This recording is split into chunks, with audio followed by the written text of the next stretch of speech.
Good afternoon, my name is Hola Tamanova and it's my pleasure to see everybody who joins us in Ukraine Media Center Weekend Forum. Today it's day 583 of the full-scale invasion of our homeland by Russian aggressor, and now we will be talking about the fires in our ecosystems. We'll talk about their aftermath, and we will be talking about the ways to prevent such emergencies. I would like to introduce a speaker today. Joining us in this studio is Roman Rudak, Deputy Director of the Department for Emergency Prevention at the State Emergency Service of Ukraine. Good afternoon, Mr. Roman. Good afternoon. So, what are the consequences? What does the situation tells us for the time being? Is the number of such cases increasing, and how to prevent them? Good afternoon once again. Yes, for the time being, what we're observing is a surge in fires in ecosystems. Well, first of all, it is a result of the hot and dry weather in the majority of the regions of our country, in the absence of rains. Also, there are factors that result from the war that assist to the eruption of fires, explosion of the ordnance, but it's also the human factor, our citizens who are not very diligent and they continue to burn the dry vegetation. What the statistics show? Well, generally, today, compared to the previous year, the statistics show that the number of fires decreased almost twice in the ecosystems. But regardless that fact, only within the last day we've documented 240 missions our units went to put out fires.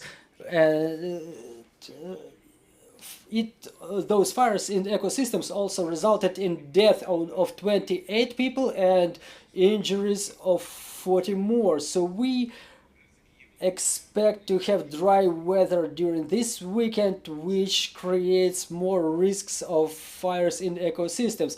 Well, we understand the reasons. Unfortunately, we cannot remove the occupiers from our homeland, but talking about the everyday regular reasons, what are the reasons for, or causes, I would rather say causes of such fires in ecosystems?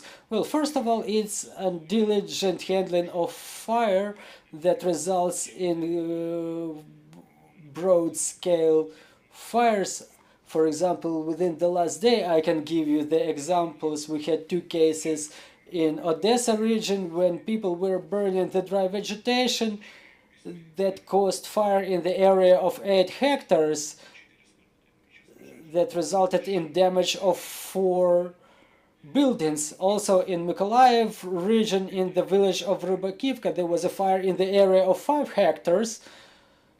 So within the last 2 days we had a significant number of fires erupting in our ecosystems, which were caused by the improper handling of fire. So I want to remind our citizens about the safety rules, how to prevent the fires. Those are the elementary things. Today there is a dry weather in our country, and State Emergency Service asks and urges everybody to abstain from visiting forests, not to burn the dry vegetation, not to burn the utility residues remaining in the fields, in the industrial facilities. Even as you move in your car, just don't throw the cigarette butts to the curb, because it may result in fire too. Also, please be informed that you're not supposed to visit forests using improperly operating vehicles, because it may retain some residues of the flammable materials. Just comply with these elementary rules to prevent the eruption of fires, because I would want to remind you that in the territories that are freshly deoccupied, there are residues of unexploded ordnance, abandoned unexploded ordnance that are of hazard to people and that may also result in ignition. So let's talk about the liability. What is the liability for such actions? And what about the people who were already brought to liability for committing such actions? Yes, please be informed that for the time being there is a liability for such actions contemplated by the Article 77 of the Criminal and Administrative Code.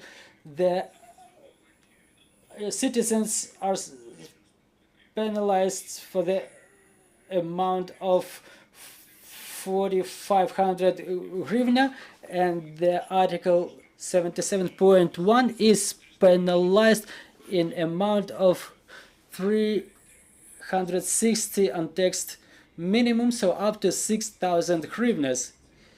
Yes, currently there are penalties imposed on the citizens during the raids that State Emergency Service performs in cooperation with the National Police of Ukraine and the representatives of local governments. Now the State Emergency Service performs those raids using the unmanned aerial vehicles, which help us to promptly identify the violators. We had one of such cases in Lviv region. We identified 5 such cases within only one raid, and 5 people were brought to liability as a result of the raid. Thank you very much, dear colleagues. Do we have any questions on the floor? Good afternoon, Maria Gonchar, Ukrinform. The question is, what is the equipment mostly required by our State Emergency Service to cope with the fires and ecosystems? Is that equipment sufficient now? Thank you very much for the question. I cannot always comment on the amount of the equipment.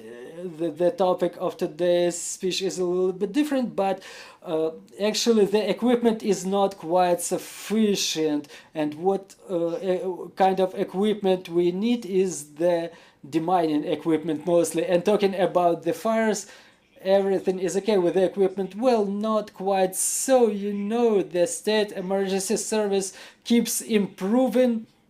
Every day we know that there are new types of equipment being developed for putting out the fires, for example, and definitely our units want to use the best and most up-to-date equipment because it improves the quality of their work. It means they saved lives and probably saved health of the people. So saying everything is good for the time being, it would be not quite correct, but we use what is available to us. And talking about the human resources, specifically in the territories that were recently deoccupied, are the human resources sufficient to counter those challenges that you face in the deoccupied territories?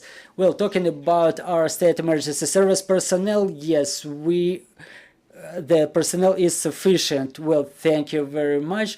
Thank you very much, Mr. Roman, for all the information. Dear colleagues, I'm reminding you, joining us was Roman Rudak, Deputy Director of the Department for Emergency Prevention at the State Emergency Service of Ukraine. Our team is working on putting together the schedule for the next week. We want to thank the Security and Defense Forces for this opportunity to hold events like this. So glory to Ukraine and glory to the heroes.